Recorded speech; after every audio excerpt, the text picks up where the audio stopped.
선교지마다 또 삶의 현장마다 굉장히 어렵다라는 얘기를 듣습니다.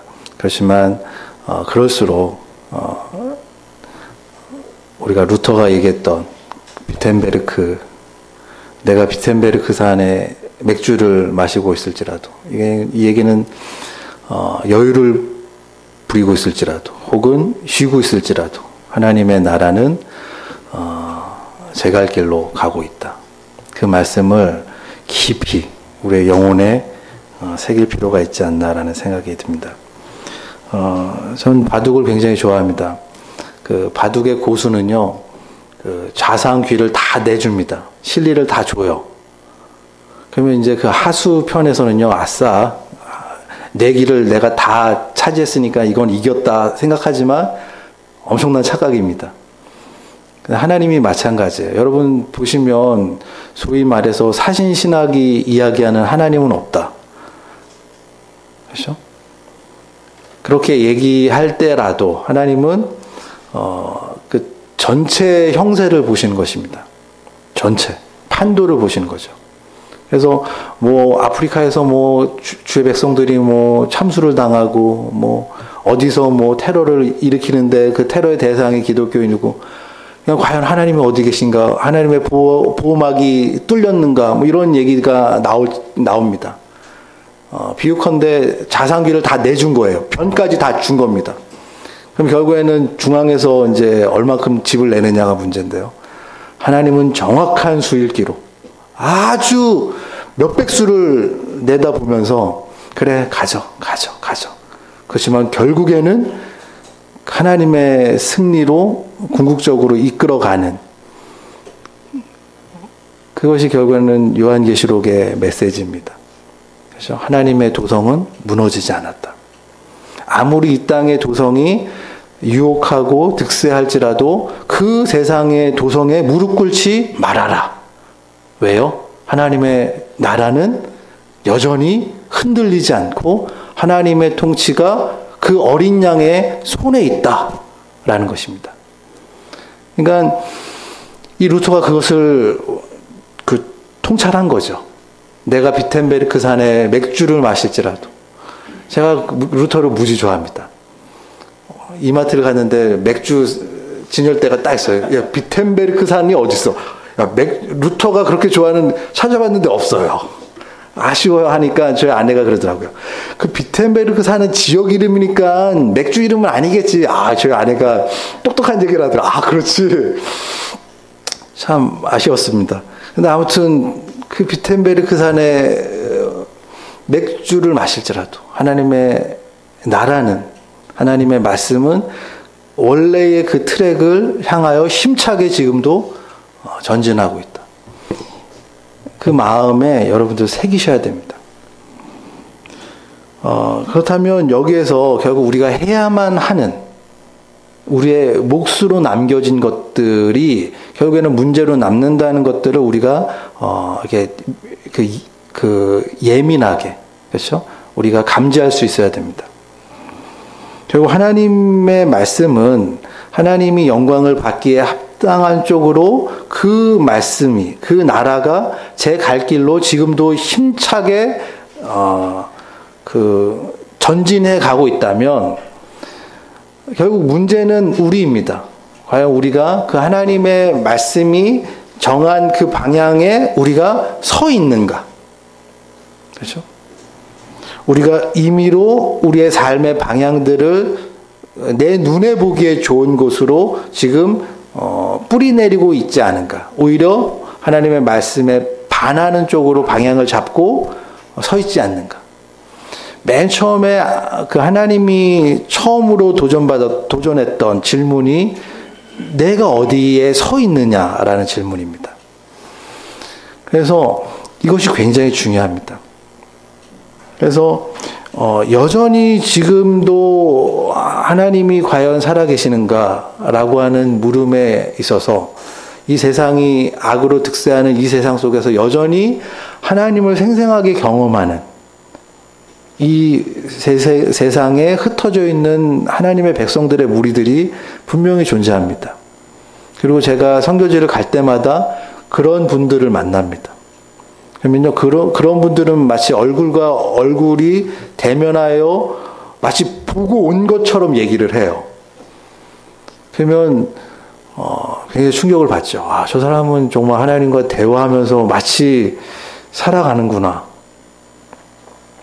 그럼 그런 차이는 무엇일까라는 질문이 생기죠. 과연 그들과 현대인들, 그리고 현대 속에 살아있는 그리스도인들의 그 차이를 만드는 것은 무엇인가? 라는 질문을 하게 됩니다. 그것은 결국에는 제가 앞서 말씀드린 것처럼 결국에는 하나님의 말씀은 하나님의 그 말씀대로 성취를 향해서 심차게 나아가고 있는데 과연 그 나아가고 있는 방향에 우리가 삶의 터전을 지금 잡고 있는가? 이것이 굉장히 중요합니다. 열심의 문제가 아니에요. 이것은 방향의 문제입니다. 그래서 결국에는 아브라함의 조카 롯처럼, 그렇죠? 내 눈에 보기에 좋은 것으로 삶의 방향과 터전을 잡는 것은요, 돌을 심고 열매를 기다린 것과 똑같습니다. 여러분, 돌을 심어 보세요. 열매가 납니까? 절대 안 나요. 그런 것입니다. 그러면서 하나님을 원망하죠. 그래서 이 삶의 방향은 굉장히 중요합니다.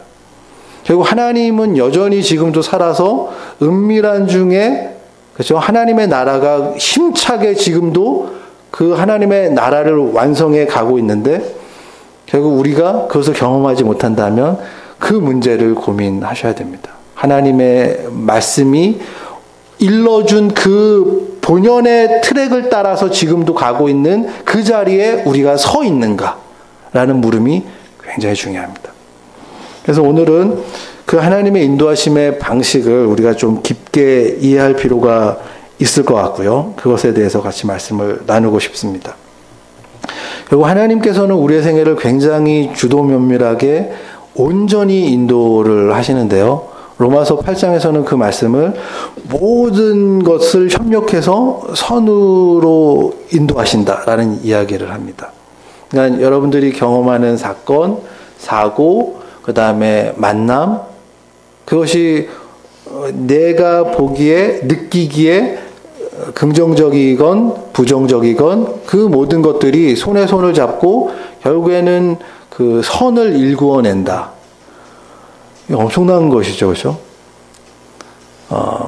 그만큼 하나님께서 우리의 삶을 주도해 가신다라는 뜻입니다. 근데 문제는 자꾸 이제 우리가 이제 하나님께 훈수를 둔다는 게 문제입니다. 그렇죠? 훈수 두는 거죠. 하나님, 이렇게 하면 안 돼요. 이거 그렇게 하셔야죠. 이거 저렇게 하셔야죠. 이렇게 막 훈수를 둬요. 그죠? 그게 어디에서 가장 극명하게 나오냐면요. 십자가를 둘러싸고 수많은 사람들의 훈수 질이 막 들립니다. 네가 하나님의 아들이면 내려와. 얼마나 좋아. 증명해봐. 막, 그렇죠? 막 웃으면서. 야, 뭐 엘리야보다 능하다며. 불러봐. 하나님 불러봐. 막 그러는 거죠. 여러분, 그 하나님의 감정이라는 것을요, 우리는 다 느낄 수 있습니다. 만약에 7살짜리 아들이 갑자기 뉴스를 보면서 엄마 아빠한테 막 훈수질을 한다고 생각해 보세요. 어머니, 아버님, 지금 전세 대란입니다. 이번 기회에 우리 아예 집을 장만해야 되지 않겠습니까? 막 이런 식으로 얘기를 한다고 해보세요. 여러분들 얼마나 어처구니 없습니까? 그렇죠? 그렇죠? 여러분이 느끼는 감정들이요, 하나님의 감정과 이렇게 맞닿아 있습니다. 그러니까 여러분과 하나님은요, 어쩔 수 없이 그 하나님을 이해할 수 있는 방향으로 이렇게 연결고리 최소한 하나쯤은 가지고 있는 거예요. 믿지 않는 사람들이 그런 질문을 합니다.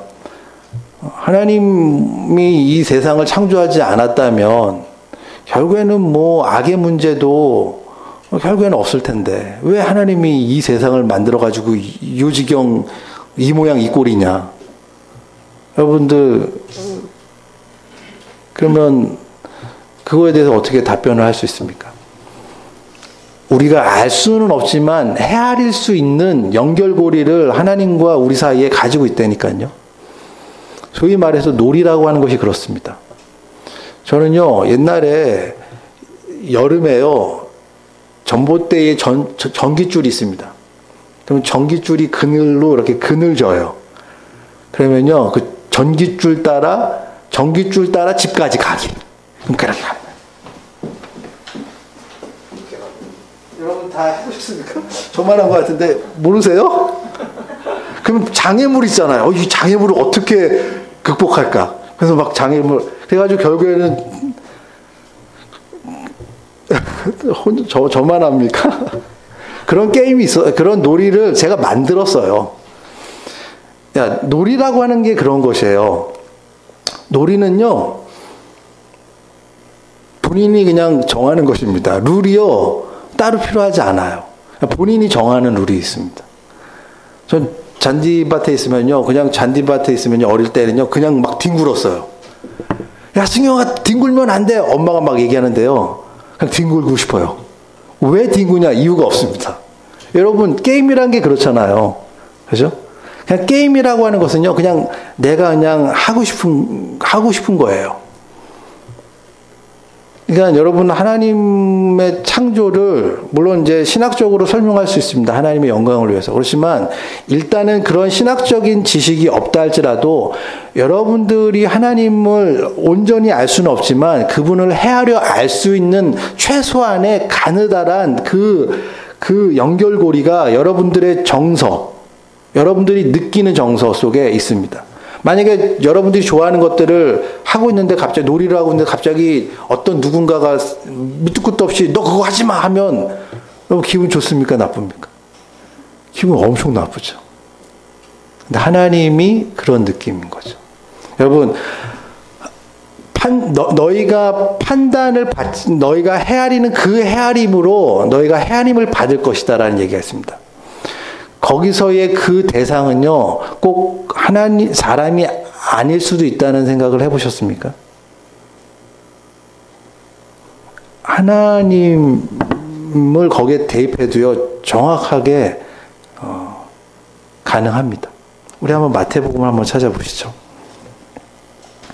갑자기 3000% 빠지는 느낌이 들어서, 이 말씀 잠깐. 7장, 마태복음 7장 12절입니다.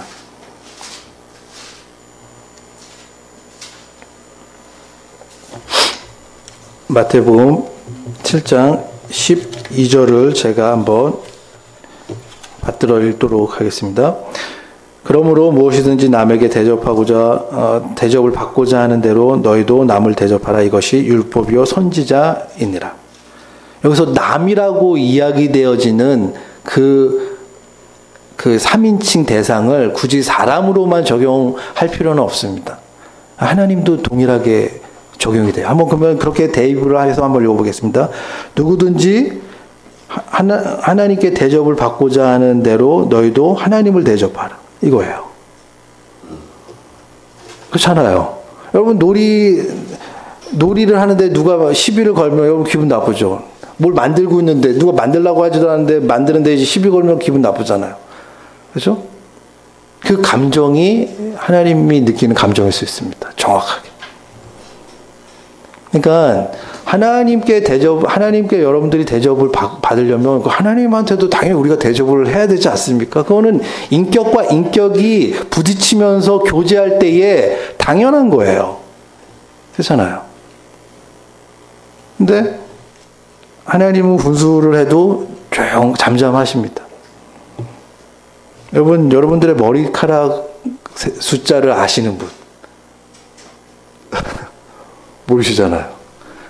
하나님은 여러분들의 머리털 지금 떨어지고 있는 것까지 포함해서 다 알고 계시거든요.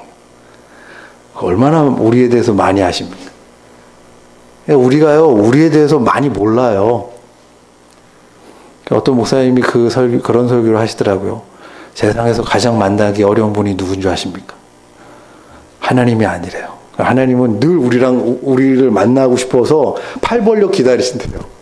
우리가 안 만나줘서 만나기 힘들지, 하나님은 늘 만나기 쉬운 분이세요. 그럼 도대체 하나님 세상에서 만나기 어려운 사람이 누구냐? 자기 자신이래요. 제가 그걸 얘기를 들으면서 참 맞다. 그죠? 우리가 우리에 대해서 아는 게요, 별로 없습니다. 더군다나 우리에 대해서 무한한 확증 없는 관대함을 가지고 있어요. 그렇죠? 내가 하면 로맨스, 넘이 하면 불륜인데요. 그 불륜이라고 하는 관점을 자기가 불륜을 저지르고도 그 관점이 아닌 로맨스의 관점에서 보죠. 그렇죠?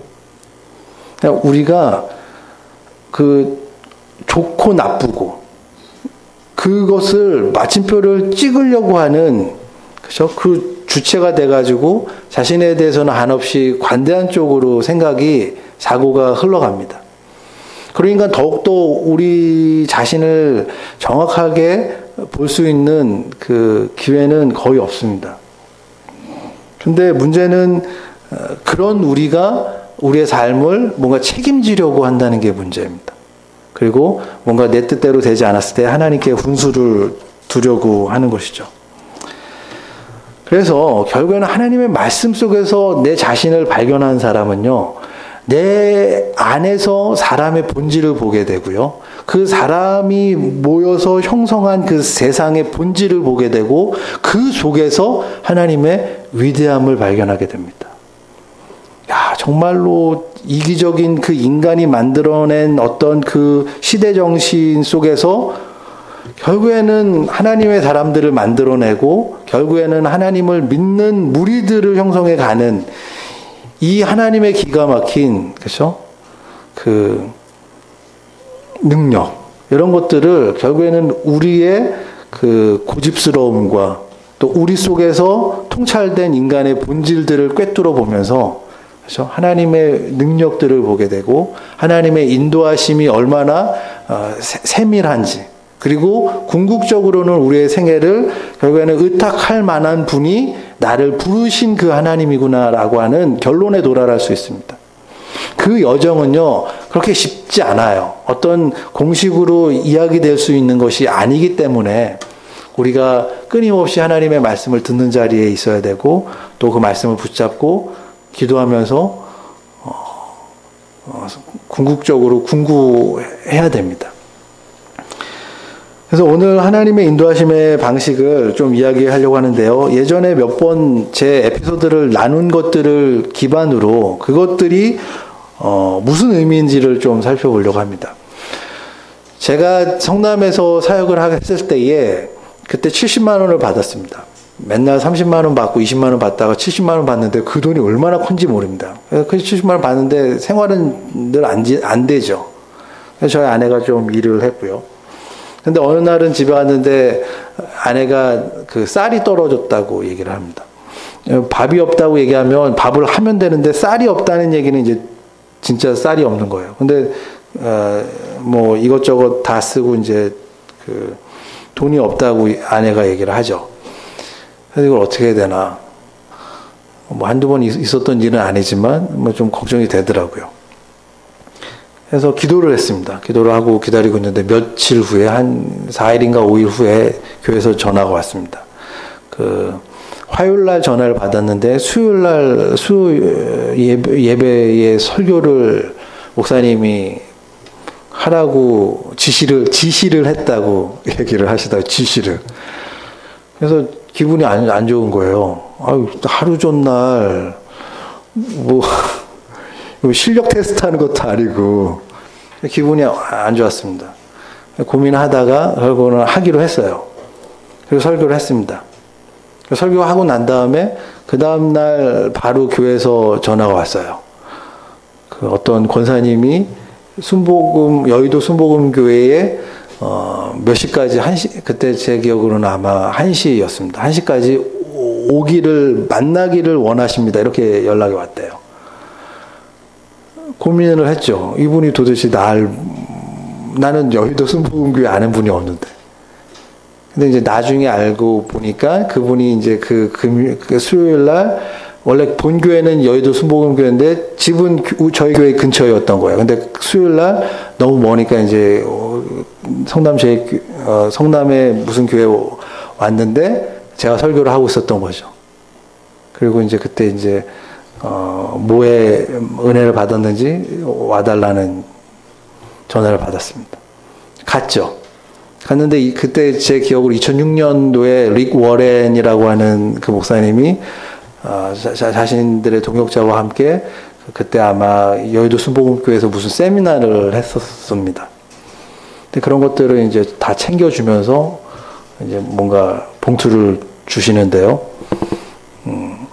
정확하게 이제 그 봉투를 받아 챙기고 이마트에 갔는데 저희 아내랑 이제 쌀도 사고 딱 했는데 그때 아마 정확하게 99,000 얼마였어요. 깜짝 놀랐죠. 10만 원 넣어주신 거죠. 10만 원 넣어준 건 알았죠. 받자마자 봤으니까요. 근데 이제 필요한 거 사고 돈을 냈는데 거의 딱 떨어진 거에 놀란 거예요. 그렇죠? 자, 일련의 사건들입니다. 그렇죠? 그럼 여러분들 마음속에 그런 생각을 혹 가지고 있는 분이 있을 수 있어요. 아이, 목사님 그런 채워지는 경험은 무지 많이 했습니다. 제가 그런 얘기를 하고 있는 게 아니라고요. 성경이 그 얘기를 하고 있는 게 아닙니다. 오늘 시편을 볼까요? 시편 106편입니다. 시편 106편 15장입니다. 15절입니다. 거기를 보시면 제가 지금 이야기했던 소위 이제 간증이라고 할 수 있는 이야기들이 나옵니다. 15절을 제가 읽겠습니다. 여호와께서 저희의 요구한 것을 주셨을지라도 그 영혼이 파리하게 되었도다. 그 옛날 성경에서는 파리하게 되었도다라고 나와 있습니다. 자, 잘 보세요. 하나님이 원하는 것을 이스라엘이 배고플 때에 하나님께 불평을 하면서 구했습니다. 그때 하나님은 주셨어요. 목마르다고 불평했을 때에 구했을 때에 하나님은 그 목마름을 채워주셨습니다. 근데 뭐라고 얘기하냐면요. 여호와께서 저희의 요구하는 것을 주셨을지라도 그 영혼을 파리하게 하셨도다 라고 나온 거예요.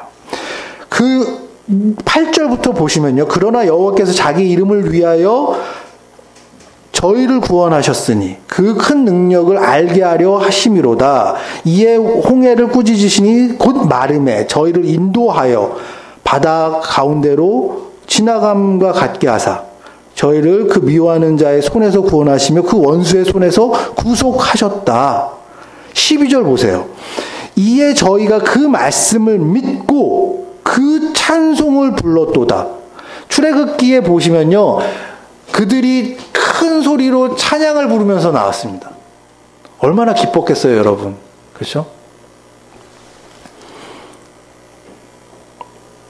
그런데 15절에 뭐라고 얘기하냐면요. 여호와께서 저희의 요구하신 것을 주셨을지라도 이스라엘 입장에서는 어떻게 얘기할 수 있습니까? 받았을지라도 그 영혼은 파리하게 되었다라고 얘기하는 것입니다. 지금 제가 얘기했던 이 하나님의 인도하심을요. 쌀이 떨어졌는데 하나님이 채우셨다 이런 얘기를 하려고 하는 것이 아닙니다. 이런 식으로 이해해서는요. 하나님의 인도하심의 방식 그리고 그 하나님이 인도하셨던 그 이유, 목적 다 놓치는 것입니다. 하나만 얻는 거예요. 채워주셨다. 결국 현실의 논리로 그 이야기를 해석하기에는요, 너무 잃어버리는 것이 많아요. 하나님의 인도하심은요, 압축 활과 같습니다. 하나 같지만 사실 하나가 아니에요. 굉장히 많은 것이 들어있습니다. 하나님은요, 한 가지 일로요, 엄청난 사람을, 엄청난 것들을 이야기할 수 있습니다. 하나님은요, 전략적으로 움직이신 분이에요. 하나님 바보 아닙니다. 하나님은요, 전략적으로 움직이십니다. 시간을 아끼면서 많은 것들을 이야기할 수 있습니다. 하나의 사건을 통해서 가능해요. 이 인도하심을, 하나님의 인도하심의 방식을 모르면요, 훈수두게 됩니다. 왜 하나님 이렇게 하시면 안 되죠. 이렇게 하셔야죠. 이창호 구단이요. 18급 그것도 입문하는 사람한테요. 훈수 듣겠습니까? 근데 그런 사태가 지금 벌어지고 있습니다. 근데 하나님은요. 그냥 가만히 있으세요 또. 그래 너는 그렇게 생각하냐. 내 생각은 이런데. 내 생각이 맞는데. 그렇죠? 오늘 이 얘기를 좀 더 풀어드리겠습니다. 처음 쌀이 없어가지고 여보가 쌀 떨어졌어요. 여보 어떡하지? 돈도 없어. 그때 아내가 얘기했습니다. 그때 저희 정서적인 반응이 난감함이었죠. 최종 반응은 기도였습니다. 기도를 하는 중에 하나님께서 그 감동을 주신 것입니다. 어떤 감동이냐면요. 지금 너의 시점은 하나님을 경험하는 시점이다. 시기다라는 것이에요. 너가 여태까지 나를 머리로 지식으로 추구하려고 했던 시기라면 이제는 그 지식의 색깔을 입히는 시기다. 너의 그 신앙의 계절을 잘 파악해라.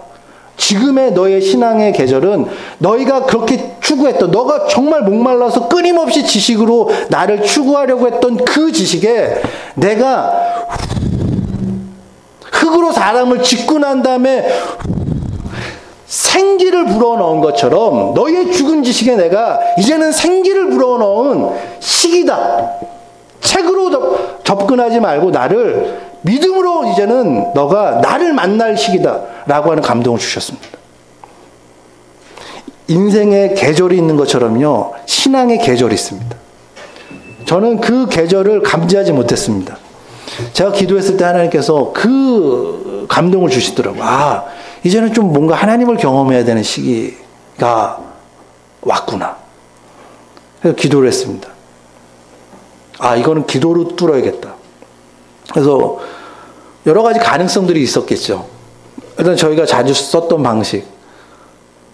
부모님한테, 부모님, 땡겨주십시오.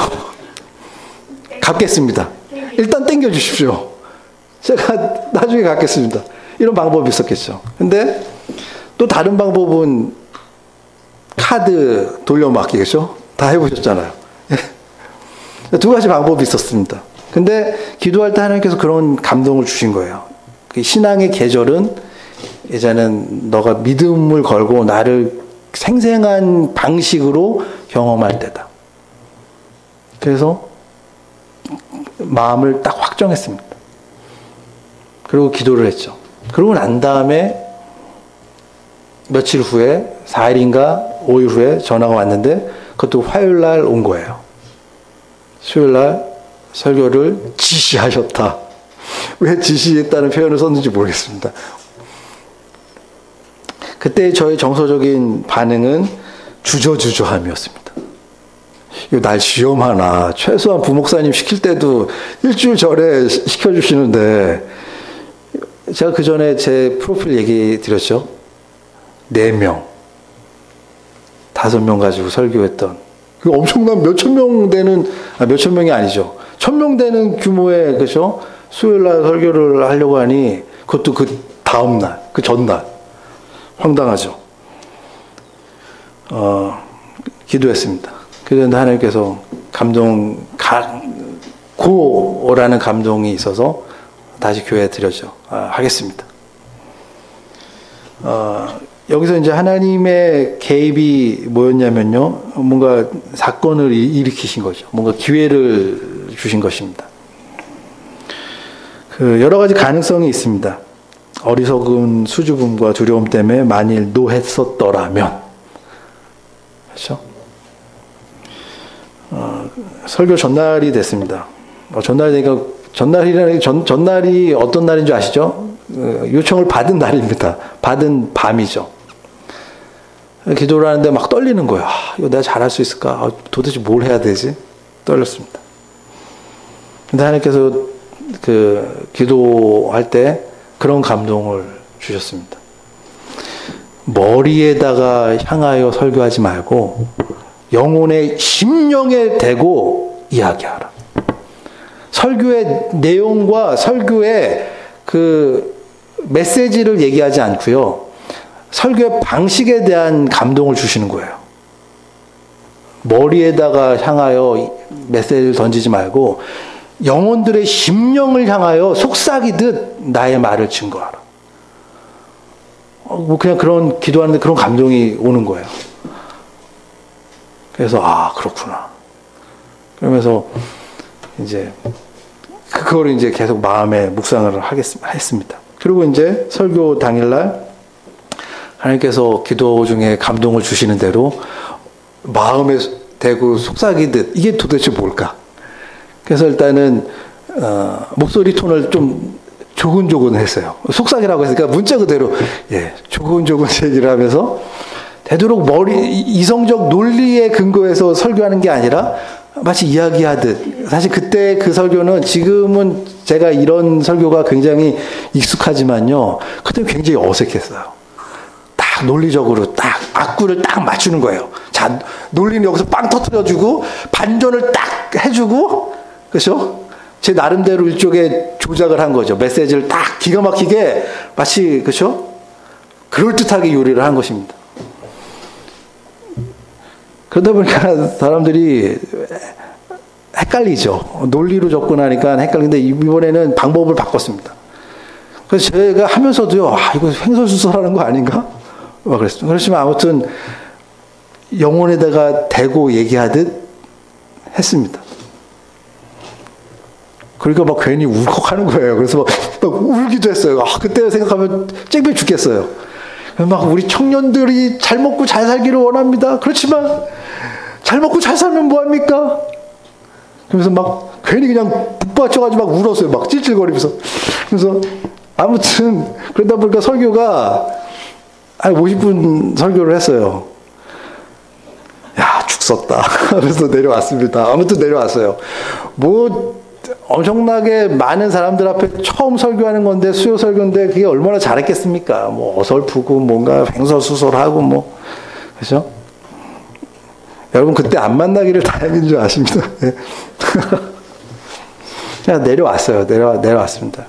그 후다닥 아내한테 빨리 가자. 교회 빨리 있을 필요 없다. 빨리 갔습니다.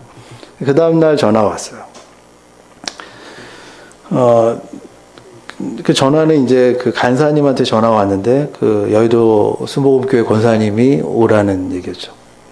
그때 이제 정서적 반응은 궁금 및 고민이었습니다. 물론 최종적인 반응은 예스였습니다. 하나님의 개입이라고 했을 때는 앞에서는 믿음을 통한 하나님의 경험하는 시기라고 하는 감동을 주셨고요. 수요 설교를 이야기했을 때는 하나님이 뭔가 그렇죠? 그 기회를 주신 거죠. 그리고 설교 전날에 기도했을 때는 하나님이 아이디어를 주신 겁니다. 어떻게 설교를 해야 될지. 너의 치명적인 설교의 약점.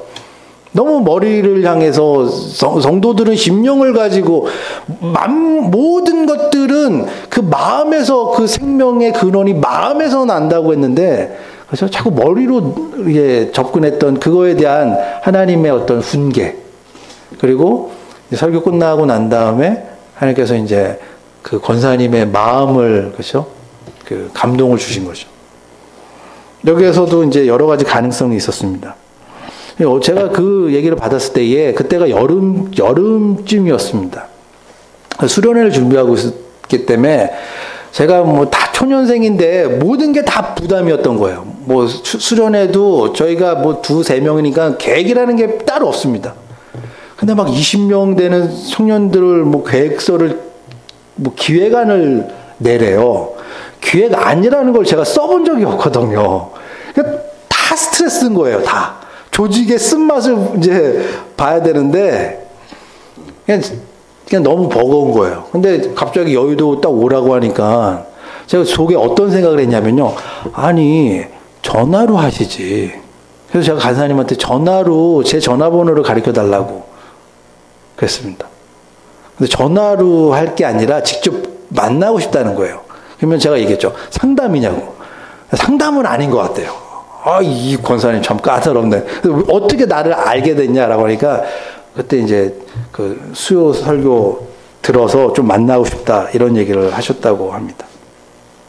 자, 여기서 이제 제가 갔죠. 가고 난 다음에 뜻밖의 이제 환대를 받고 리고렌 목사님 그 뭐 이만한 무슨 이렇게 세미나 교재 이거를 신청해가지고 돈을 내서 사야 되는데 이미 그 권사님이요 다 준비를 해놨어요. 막 한 꾸러미를 그냥 준비를 해놓고요. 그리고 봉투를 딱 건넨 겁니다. 자, 10만 원을 하나님이 채우셨다. 까마귀는 여전히 건재하다라는 교훈을 받고 넘기기에는요. 하나님이 이 일을 통해서 저에게 말씀하고자 하는 것은요. 굉장히 많았던 것입니다. 첫 번째, 인생의 계절을 분별할 수 있는 감각들을 하나님께서 주셨죠. 그리고 기질을 극복하는 이야기들을 하셨습니다. 여러분, 저의 그 단점이 뭐였냐면요. 갑작스러운 스케줄을 굉장히 싫어합니다. 갑자기 없는 스케줄이 갑자기 치고 들어오잖아요. 그러면 무조건 노 하고 봅니다. 제 기질이 그래요. 좀 여유롭게 좀 스케줄을 잡았는데 갑자기 막 계속 중간에 막 그 기질이요 굉장히 제 기질입니다. 자유분방한 기질이죠. 만약에 여러분 그 권사님이 갑자기 만나자고 요청을 한 거잖아요. 그렇죠? 근데 만약에 그때 제가 노 했다면 이제 그거를 복귀로 하는 겁니다. 여러분 바둑을 두고 난다면요 복귀라는 걸 합니다. 복귀를 해보는 거예요. 내가 그때 만약에 요 타이밍에 내가 내 기질을 따라서 노 했다면 그 또 한 가지 있습니다. 저는요 그때 단점을 드러내는 사건이기도 했습니다. 제가 왜 여의도에 가기 싫어했냐? 저는 도심 운전을 굉장히 싫어합니다. 길치에다가 그 다음에 운전을 그때 그 당시에는 몇 번 몰아보지 않았기 때문에 운전 미숙에다 거기다가 뭐 여러 가지가 겹친 거예요. 여러분 단점이 드러난다는 얘기. 그래서 제가 그때 또 다시 복귀를 한 겁니다. 과연 그때 여의도로 차를 몰고 가야 되는데 그거를 내가 예스하지 않았었다면 이런 생각을 또 하는 거죠. 그러니까 스케줄이 갑자기 치고 들어온 거에 대해서 내 기질을 따라서 노했다면 그리고 그게 극복이 되고 난 다음에도 운전하는 그 어려움들을 내 단점들, 훈련되지 않은 부분들 이런 부분들에 대해서 과감하게 용기를 내지 않았었더라면 제가 그러고 난 다음에 깨달은 게 뭔지 아십니까? 여러분 섬김은요 마음으로 하는 게 아니라는 것을 제가 알게 됐습니다. 여러분 섬김은요 훈련을 통해서 가능해지는 것이에요. 제가 도심 운전을 싫어했기 때문에 훈련이 되지 않았습니다. 그러니까 못하죠. 못하니까요 원해도 섬길 수가 없는 거예요. 여러분 깨달음이 있기를 바랍니다. 그거를 깨닫게 하신 거예요. 하나님이 한 사건을 통해서 저희의 단점을 드러내시고 저희의 기질의 약점을 명함을 명확하게 이끌어내신 것입니다. 교훈하시고 인도하신 것도 있죠. 설교를 머리로 향하지 말로.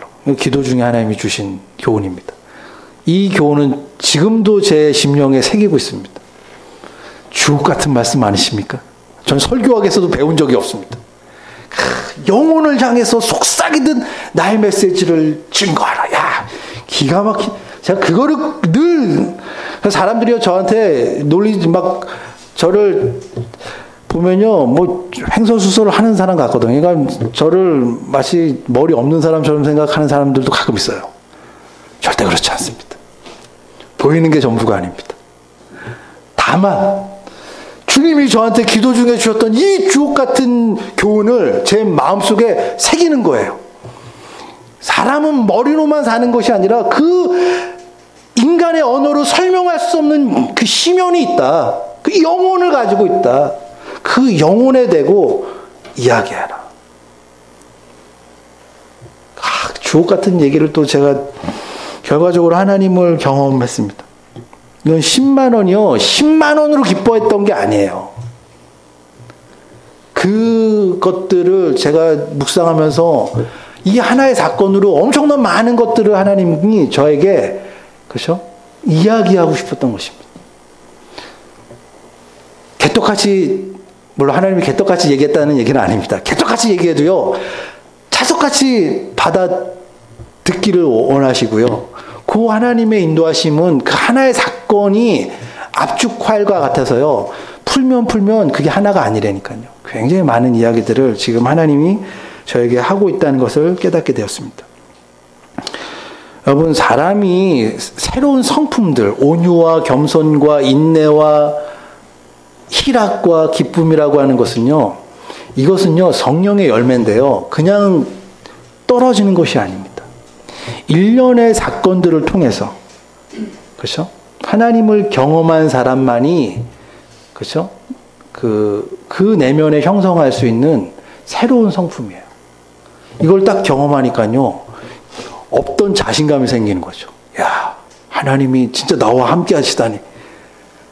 이제는요, 기다려지는 거예요. 아, 목사님 수요 설교 안 시키나? 이렇게 되는 거예요. 용기가 생기는 겁니다. 그렇죠? 그것은요, 하나님과 동행하면서 뭔가 하나님의 길을 아는 거예요. 아까 전에 다시 한번 요한 그 시편으로 돌아가 볼게요. 원하는 것을 받았을지라도 그 영혼이 파리하게 된 것입니다.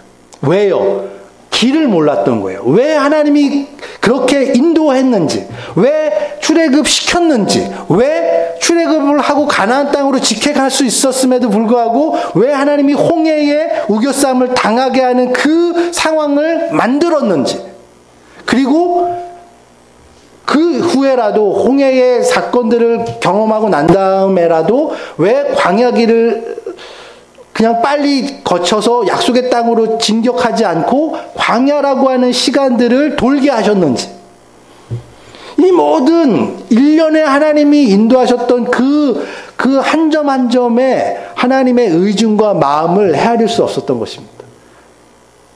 그래서 원하는 것을 얻었을지라도 그 마음이요, 황폐해지는 것입니다. 여러분들 하나님이 인도하심의 방식을 여러분들을 깊이 이해할 수 있기를 바랍니다. 그래서 하나님은 결국은 전략적으로 움직이시고요, 이를 지어 성취하시는 여호와. 사복음서를 보면요, 한 사람을 바꿨는데 많은 사람이 그 한 사람으로 인해서 영광을 돌리는 장면들을 보게 됩니다. 하나님은 많은 일들을 통해서, 그렇죠? 영광받는 게 아니라 하나의 일을 통해서 그 파장된 효과를 충분히 만들어낼 수 있는 분이십니다. 이 사건을 통해서 결국 제가 깨달은 게 뭐냐면요, 여러분들한테 나누고 있는 이러한 메시지입니다. 그때 제가 깨달은 게 뭐냐면, 인간의 불행이라고 하는 그 사고까지 가게 되는 거예요. 인간의 불행은요, 두 가지입니다. 영적인 무지와 영적인 게으름이에요. 근데 요 양태는 좀 달라요. 영적인 무지는요, 하나님이 원하는데 내가 하나님이 나에게 주고자 하는 것, 나를 풍성한 삶으로 인도하고자 하는 그 하나님을 모르기 때문에 빚어지는 불행이에요. 그러니까 하나님은 원하고 나에게 뭔가 풍성하게 주기를 원하는데 내 편에서 눈이 가려져서 받지 못함으로 인해서, 누리지 못함으로 인해서 발생하는 불행이에요. 근데 영적인 게으름은요, 좀 달라요. 하나님도 원해요. 나도 원해요. 그런데 안 되는 불행입니다. 더 슬프죠. 둘 다 쌍방이 원하는데 안 되는 거예요. 훈련이 되지 않기 때문에. 하나님께서 저를 쓰기를 원하지만 어떤 거 하나 훈련된 게 없는 거예요. 심지어 운전 하나 계속 싫은 거예요. 나 피곤해. 그러면 부목사님들은 그 좋아서 그거 운전하겠어요? 섬길 수가 없는 거예요. 근데 저는 늘 하나님께 기도하는 거. 하나님, 제가 주의 나라를 위해서 주의 몸된 교회를 섬기고 싶습니다. 맨날 기도했거든요. 하나님이 그걸 보면서 얼마나 안타깝게 계속 얘기했지. 야 임마, 운전이라 해라. 운전이라 해. 주여, 주의 몸된 교회를 섬기고 싶습니다. 저의 목숨까지 드리고 싶습니다. 근데 야 이놈아, 목숨은 나중에 드리고 너의 손이나 핸들이나 한번 잡아봐라. 둘 다 원하는 거예요. 그렇죠? 하나님도 주의 몸된 교회를 저를 쓰시고 싶은 거예요. 저도 그걸 원했어요. 근데 안 돼요. 깨달음이 있기를 바랍니다. 그거를 건드렸던 사건이에요. 그래서 여러 가지 저의 기질, 훈련되지 않은 부분들.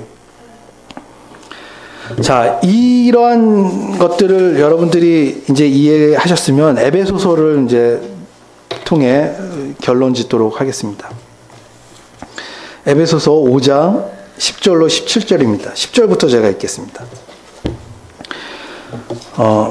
에베소서 5장 10절입니다. 주께 기뻐하실 것이 무엇인가를 시험하여 보라. 너희는 열매 없는 어두움의 일에 참여하지 말고 도리어 책망하라. 저희의 은밀히 행하는 것은 말하기도 부끄러움이라. 그러나 책망을 받는 모든 것이 빛으로 나타나나니 나타나지는 것마다 빛이라. 중요한 말씀이죠. 어둠이 어둠을 드러낼 수 없습니다. 빛이 비춰질 때에, 그렇죠? 우리가 감지할 수 없었던 그 내 안에 어떤 것들이 드러나는 것입니다.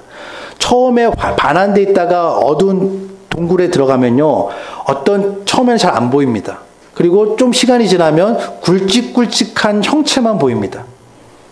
좀 더 보면요, 그 안에는 돌 외에 굉장히 많은 생물들이 있다는 것들을 보기 시작합니다. 그렇죠? 빛으로 나타나는 것입니다. 14절에 뭐라고 합니까? 그러므로 이르시기를 잠자는 자여 깨어서 죽은 자들 가운데서 일어나라. 그리스도께서 내게 비추신다. 그렇죠? 계속해서 뭔가 잘못되는 방향들에 대해서 계속해서 훈계하시고 또 가르쳐 주시고 기회를 주시고, 그렇죠? 15절 보십시오. 그런즉 너희가 어떻게 행할 것을 자세히 주의하여 지혜 없는 자 같이 하지 말고 오직 지혜 있는 자 같이 하여 세월을 아끼라. 여기서 세월을 아끼라는 얘기는 영어 성경 보면 기회를 최대한 활용하라, 이런 뜻이겠죠. 때가 악하느니라. 그러므로 어리석은 자가 되지 말고 오직 주의 뜻이 무엇인지를 이해하라. 굉장히 중요합니다. 오늘 저의 이야기들을 좀 했습니다. 그리고 그것이 어떻게 하나님의 인도하심의 의도였는지를 좀 나누었습니다. 여러분들이 느끼시겠지만 하나님의 인도하심은 원 포인트가 아니에요. 굉장히 그 한 사건을 통해서 많은 것들을 이야기하고 싶어 하십니다. 그 중에 한 가지가 뭐였냐면요, 하나님의 활동 무대는 우리의 행동입니다. 우리의 행동은 하나님이 일할 수 있는 무대가 되는 것입니다. 움직이셔야 돼요. 단 지혜 없는 자 같이 하지 말고, 그렇죠? 하나님의 말씀이 흘러가는 방향에 나의 삶의 뿌리를 내려서 거기서 행해야 되는 것입니다. 그때에 하나님께서 우리의 행동 안에서 하나님이 일하시기 시작하십니다. 제가 설교에 노했었더라면, 그렇죠? 어떠한 일도 일어나지 않았을 것입니다. 나의 기질에 발목이 붙잡혀서 노했더라면, 그렇죠? 다 세팅이 되고 이제 권사님에게 감동을 줘서 뭔가 하나님의 일하심의 마침표를 찍고 싶어 하셨는데, 만약에 제가 도심 운전을 꺼려하고 내가 좋아하는 것만 추구하는 그 훈련되지 않는 것들이 드러나지 않고 노했었더라면, 그렇죠? 여태까지 조각난 그 퍼즐들이 하나의 전체 그림을, 그렇죠? 그리지 못하고 끝났을 것입니다. 근데 그때 하나님께서 또 마음에 너의 훈련되지 않은 부분들을 두려워하지 마라. 그래서 용기를 내서 또 결과적으로 여러분, 저희가 그 여의도를 성남에서 몇 시간 만에 갔는 줄 아십니까?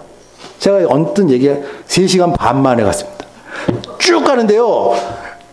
어서 오십시오. 여기는 강원도입니다. 원주까지 간 거예요. 여기 원주 왜 가지? 아내가 막 전화하고 난리가 아니야. 여봐, 전화해. 빨리 그분 기다리겠다. 결국에는요, 거의 컨퍼런스 다 끝나고 갔어요. 기다리고 계시더라고요. 제가 싫어하는 이유를 아시겠죠. 그렇지만 하나님이 싫어하는 부분들을 건드리는 겁니다. 왜냐하면 결국 무너지는 것은요, 훈련되지 않은 부분 때문에 무너지지, 그렇죠? 훈련된 부분 때문에 무너지는 건 아니거든요. 그래서 이런 하나님의 신실하신 인도하심에 여러분들의 생애를 맡길 수 있기를 바랍니다. 그리고 거기에는 그렇지만 변수가 있습니다. 우리의 반응에 따라서 지연될 수도 있고 유보될 수도 있고 연장될 수도 있고 취소될 수도 있습니다. 그것은 결과적으로 시간의 늘어짐이라고 하는 그 낭비를 만들어내게 되는데요. 여러분들의 삶의 지금의 그 문제가 무엇입니까? 그것들을 여러분들 놓고 기도할 수 있기를 바랍니다. 하나님은요, 정확하게 전략적으로 움직이십니다.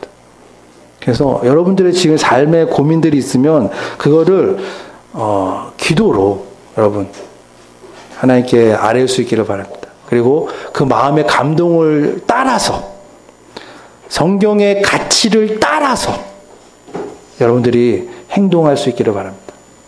그리고 민감할 수 있기를 바랍니다. 하나님의 뜻을 민감하게, 그렇죠? 어려운 게 아니에요, 여러분. 하나님의 교육 방식은요, 반복이라고요. 했던 얘기 또 하고, 했던 얘기 또 하고. 그러니까 여러분들의 귀가, 여러분들의 마음이 하나님께로 계속 향하여 있다면, 여러분들, 하나님은 늘 똑같은 얘기를 하십니다. 그러니까 어려워할 게 아니에요. 그냥 하나님께 묻고 계속 하나님이 뭐라고 말씀하시는지, 사람을 통해서, 환경을 통해서, 내면의 음성을 통해서 여러분들 계속 들으려고 하면, 알려고 하면 하나님이, 그렇죠? 가르쳐 주시죠. 지금도 여러분들에게 말씀하고 계십니다. 그렇게 뭔가 한 셋을 완성하셔야 돼요. 한 셋. 그렇죠? 하나님이 주도적으로 나의 삶을 완전히 인도하시는 그 하나의 한 셋. 이것이 있어야 내 삶을 주도해 갔던 삶과 최소한 그 비교점 하나를 갖고 있는 거거든요. 요게 없으면요, 내 삶으로 살아가는 삶이 최선이고 전부고 모든 것일 수밖에 없어요. 그러니까 최소한 하나님의 인도하심을 경험하는 요 한 셋, 요 한 셋을 경험할 수 있기를 바랍니다. 요 하나가 있으면요, 둘 되는 건 쉽습니다. 셋 되는 건 더 쉬워요. 그러기 위해서는 여러분이 하나님께 훈수 두는 것을 내려놓고 하나님께 뭔가 여러분들의 마음을 한 번쯤은 여러분들이 갖고 있던 그 가치관에서 한 번쯤은 성경의 가치를 따라서 나와야 돼요. 한 번쯤은. 그리고 그 가치를 따라 한 번쯤은 여러분들이 그 마음을 하나님께 확정해야 됩니다. 그러지 않으면요, 세상이 여러분들을 끌어당기는 힘은요, 바로와 같습니다. 보내주고도요, 후회를 하면서 기어이 쫓아갑니다. 종으로 삼으려고. 굉장히 끈덕져요. 세상이 여러분들을 끌어당기는 힘을 여러분 과소평가하지 마세요. 굉장히 끈덕집니다. 그래서 여러분들 한 번쯤은 성경의 가치를 따라서 여러분들이 만들어낸 여러분 머리털 모르잖아요. 여러분 머리털 모르시잖아요. 우리 주님은 다 머리털까지 세심받으신 우리 주님인데, 여러분의 인생을 걸만하지 않습니까? 생명 주고 내가 너를 사랑한다라고 얘기하신 그 하나님께 여러분들의 인생을 한 번쯤은 걸어볼 만하지 않습니까?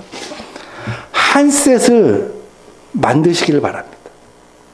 여러분들의 신앙을 굉장히 강하게 만듭니다. 하나님을 경험할 수 있기를 바라고요. 그 일을 지어 성취하시는 여호와 하나님을 깊이 만남으로 인해서 기쁨이 충만해질 수 있기를 주님의 이름으로 축복합니다. 하나님 아버지 감사합니다. 참으로 우리가 죽은 자 가운데서 일어나 우리가 참으로 우리에게 비추시는 우리 주님의 뜻이 무엇인지 깊이 이해할 수 있도록 인도하여 주시옵소서. 우리가 우리의 생각대로 하나님 어리석게 하나님을 훈수하지 아니하고 하나님 앞에 우리의 생애를 맡기며 전략적으로 우리의 생애를 풍성한 길로 인도하시는 주의 손을 의지하며 날마다 지금 직면에 있는 문제를 위기의 산들을 하나님과 동행하며 멋들어지게 세상의 방식이 아닌 하나님의 방식으로 넘어설 수 있도록 주님 인도하여 주시옵소서. 문제가 커질 때마다 하늘로 올라가 그 문제를 작게 만드는 방식들을 우리의 삶 가운데서 체득하게 하시고 주님이 우리 안에서 더욱더 위대하고 우리 안에서 더욱더 크신 하나님으로 고백되어질 때까지 주의 고집이 우리의 고집을 이기시기를 원하며 우리의 소망이 그 속에 있음을 우리가 고백합니다. 주님, 날마다 오늘 드려졌던 이 기도의 고백들을 주께서 받으시고 이루시고 성취하여 주시옵소서. 감사드리며 예수님의 존귀하신 이름으로 기도합니다. 아멘.